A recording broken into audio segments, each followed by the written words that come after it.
Once upon a time in the life of three beautiful young girls called Munachimso, Ugochi, and Ujunwa. Munachi, Ugochi, and Ujunwa were born and brought up in Lagos, Nigeria, with Doa Dad, who was then a deputy controller officer of the Nigeria Customs Service. Their dad was serving at the Lagos Seaport, Apapa Wharf at the time. Munachi was the last child, obviously her father's favorite girl. Munachi was enrolled into Queen's College, Sabonike Bariga, Yaba, Lagos, where she was enrolled as a boarding school student because of her father's busy schedules. Munachi was one of the brightest students in her class and arguably the neatest and finest in her royal blue skirt, short-sleeved white shirt, and a royal blue beret. Munachi won lots of awards from her secondary school. After Munachi had finished sitting for her senior secondary school exams and JAMB certificate, which she did incredibly well, and was admitted into the University of Nigeria Nsukka to study radiography, which has always been her dream course. Munachi's dad was filled with joy and also mixed feelings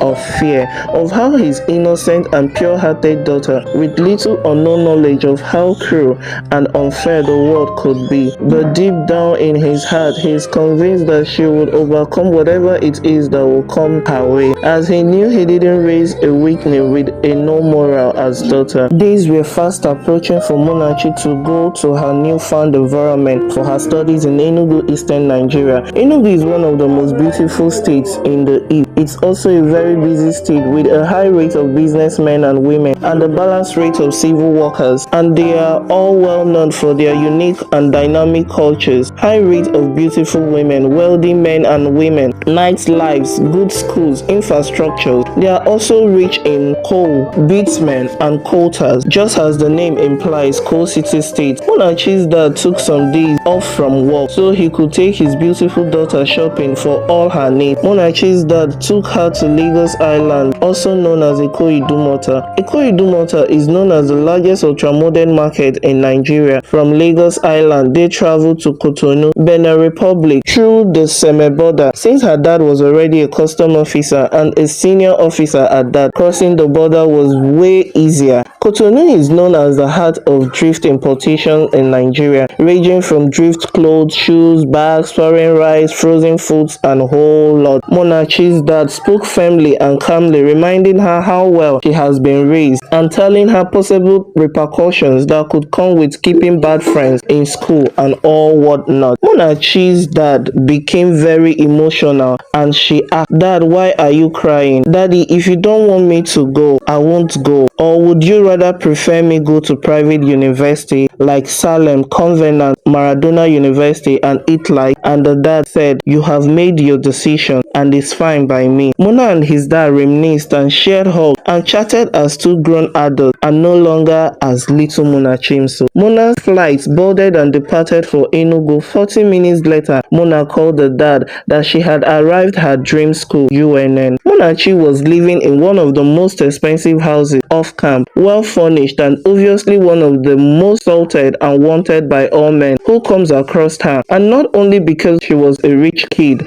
but because she was so beautiful, with a well-endowed body, as they call it, hourglass shape, figure 8, and natural BBL, unlike the Lekki girls own. Few months later, Munachi got a distress call from her two sisters, the elder sister Ugochi and the immediate elder sister Ujunwa, that their dad was rushed to the hospital unconscious from work as he slumped to the ground. Muna booked the next available flight to Lagos that evening and headed straight to Lagos Teaching Hospital, Idi-Araba, Lagos, Nigeria, where he was admitted. Munachi was already growing impatient with the Lagos traffic after she had been on the traffic for more than 3 hours, and she could already hear her heartbeat palpitate so loud as if she is carrying her heart on her hand. After a long hour of restlessness, Munachi finally got to the hospital. She started running from the gate to the private ward where her dad was admitted, breathing heavily, crying and sweating profusely. As she ran, if only Osita had listened to me when I told him that spending so much to raise female children is a waste of resources and time. You girls unalived your father through your marine powers, or you think we don't know? I know now, I know you three. I know you three are from Marine World, Umummiri. You girls will hear from us after this burial. Months after, Mona's dad was laid to rest in his hometown, somewhere in Enugu State. The people of Obioma village in Akinokwa local government area in Enugu State are known to be deeply rooted in culture and tradition, which has earned them so much respect and recognition in other parts of Enugu State. During Munachi's father's burial, men and women of different calibers, age grade, came from different parts of the world for the burial ceremony. As you know that Nigerians don't joke with weddings and burial ceremony. Some even go as far as borrowing huge amount of money for a burial, while others would sell off most of their properties or any valuables that could raise them huge amount of money for a burial ceremony, as it is believed that when a past relative is given a befitted burial, it helps them rest well. Munachi and her two sisters led their dad to rest while still wearing their mourning dresses. The next day, after their guest has all returned to their respective houses, Munachi's uncles summoned them in their obi, where the rest of the uncles and elders were seated. If you're from the Igbo part of Nigeria, you will tell that matters brought to the elders and deliberated in obi are often not revisable. The elders said that their traditions forbade them as women to inherit all what their dad and mom had labored so long, and that their uncle Chibike is the heir to everything their dad had. And the guests looked at them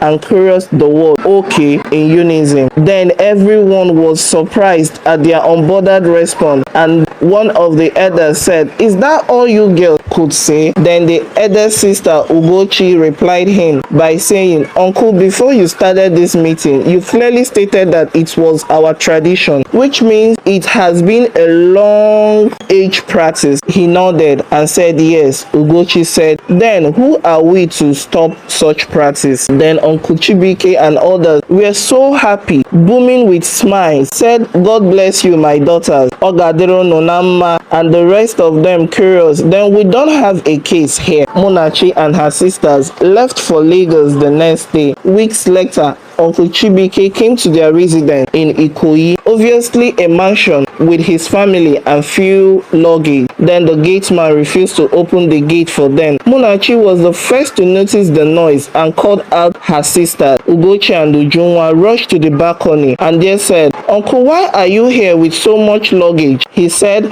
"Why are you asking me useless questions? Have you forgotten that this is now my property?" Ujunwa responded by saying, "If you want to own a property, go and work harder so you can own one like this. And I must recommend your taste for good things too. But certainly not this one or any other property in Lagos. But you can have the house in the village since it's the family compound. Please, Uncle Chibike, we are giving you 20 minutes to leave those premises. Don't say we didn't warn you." Uncle Chibike was so shocked. Ugochi called the police on their uncle and he was told to sign an undertaking on the safety of the girls and their property. After detaining him for a period of 3 days in cell and seriously threatened, Uncle Chibike and his people never came anywhere close to the girls again. Munachi graduated as one of the best students in her department, while the eldest sister Ugochi and Ujunwa migrated to Canada for their master's and doctorate degree program.